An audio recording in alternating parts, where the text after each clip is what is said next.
Maandiko matakatifu yanasema, waraka wa kwanza wa Petro sura ya 3 mstari wa 15, muwe tayari siku zote kumjibu kila mtu awaulizaye habari za tumaini lililo ndani yenu, lakini kwa upole na hofu. Leo kuletea moja ya swali ambalo watu wanauliza: kwa nini ninyi wa Kristo mnaabudu Mungu watatu? Yaani wakimaanisha Mungu Baba, Mwana na Roho Mtakatifu. Leo nina jibu la swali hili, na jibu lake ni hapana, sio kweli. Bali Wakristo tunaamini utatu, yaani Mungu ni nafsi tatu katika mmoja.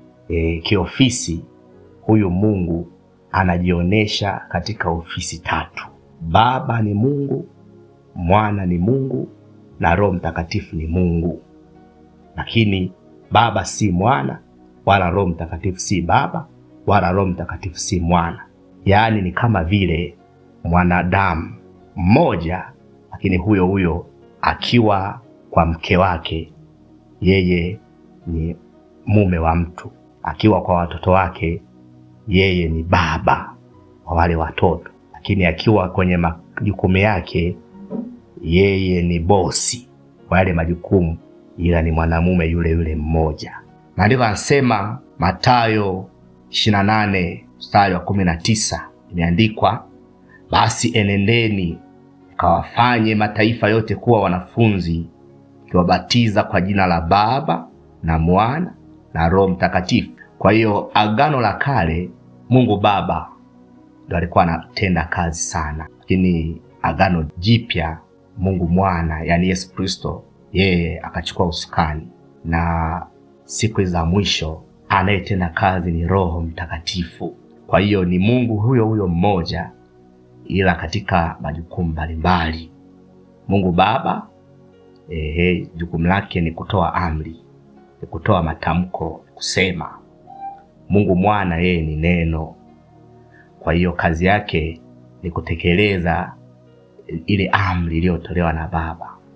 Mungu Roho Mtakatifu yeye ni utendaji kazi wa halisi sasa wa nguvu za Mungu. Roho Mtakatifu ndiye anayefanya vitu viumbike, viwe halisi, vifanyike, vitokee. Kama unavyoona jua, toka jua limeumbwa, Roho wa Mungu alivyoliwasha kiberiti mpaka leo halihitaji dizeli. Kwa hiyo mambo haya ni vigumu kuelewa, lakini huu ndio msingi wa imani yetu wa Kristo. Yaani tunaamini utatu mtakatifu.